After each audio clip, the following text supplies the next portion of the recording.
Hello and welcome to my humble podcast. In this series, I will be discussing many subjects that have to do with the Kingdom Hearts series, particularly lore. Today we'll be talking about the power of waking. If you enjoyed the last episode, you'll definitely enjoy this one too. This has spoilers of Dream Drop Distance, Birth by Sleep, KH3, and some of Remind, so please take this in mind. Think of a heart trapped in deep sleep. It pulls back and hides from the world, just like Ventus in Birth by Sleep. He falls into a coma after the Wayfinder's battle. His body rests, but his heart stays locked away. The power of waking breaks that hold. It acts like a strong key that shatters the chains of sleep. Hearts begin to stir and snap back to life, regaining their true form and power. Riku masters this power first in Kingdom Hearts Dream Drop Distance as he pulls Sora from his endless nap. What he did shows that this power can revive hearts that have been stuck for too long, ending the never-ending cycle of rest and sparking life again. The method is that the power created a direct path to reverse. You plunge into someone's heart and go deep down. From there, paths open to connected worlds or buried memories. You could call it the dive system in Dream Drop Distance. This method changes normal travel. In normal Kingdom Hearts, you usually jump between worlds with gummy ships or keys. Here, hearts lead the way, making it personal and tied to bonds and friends, making the player feel a certain connection.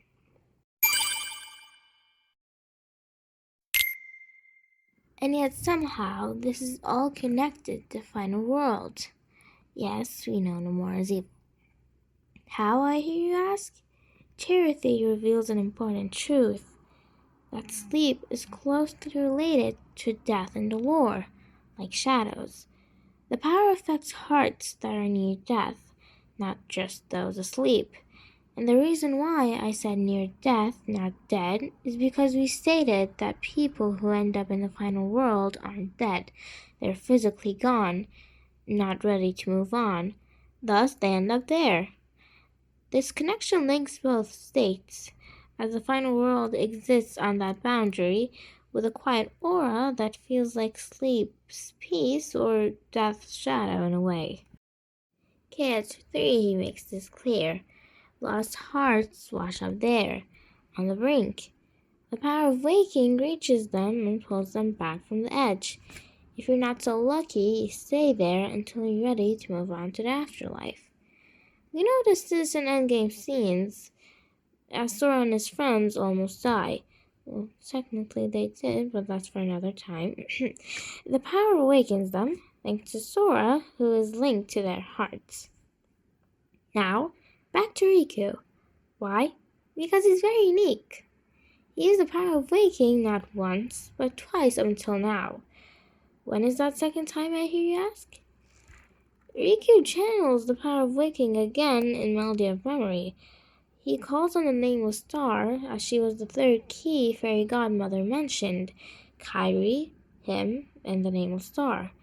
He used the power of waking on her, seeing that she was from Quadratum, the place where they needed to go to find Sora. Thus, she guided him to her world. A portal opens, leading straight to Quadratum. This moment shines brightly, proving that the power works best when it is pure. Strong bonds fuel it, with no tricks involved, just a heart-to-heart connection. The mystery of the nameless star still adds more room for speculation. She was the key to a new world, and her link shows how the power's reach expands, which is kind of weird. KH4 trailer, please. Kingdom Hearts 3 changes the narrative, as Sora grabs the power of waking the wrong way twice, typical Sora, and each attempt adds monument, like speeding downhill in a bad situation. His choices stack up and drag him deeper, increasing his risk. He means well, but he still bends the rules, paving the way for his fall. It was just a young Xehanort had warned him twice, one in San Francisco and the other time when he was dying.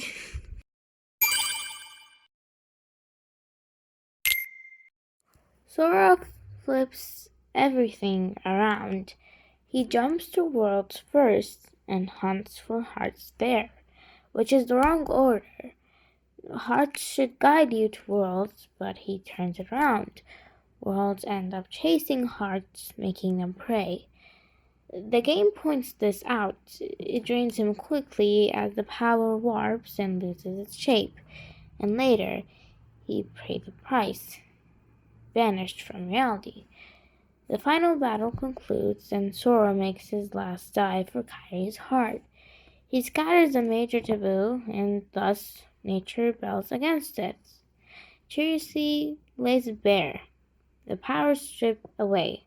And later, he paid the price. He vanished from reality.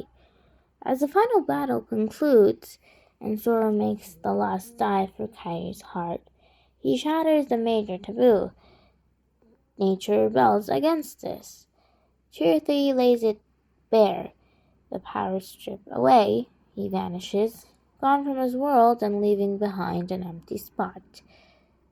Oh, sorry, I miss you.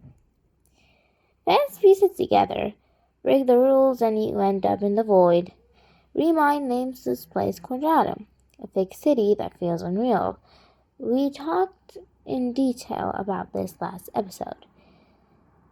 Riku follows through the heart of the nameless star, finding Sora trapped and far from his friends. This sets up a new saga, laying the groundwork for more games. Young Xehanort's forward-warning. It's chilling and it kind of connects, but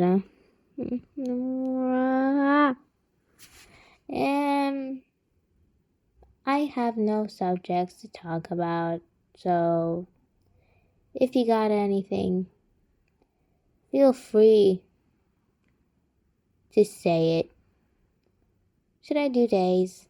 Maybe. Am I free? Absolutely not. But sure.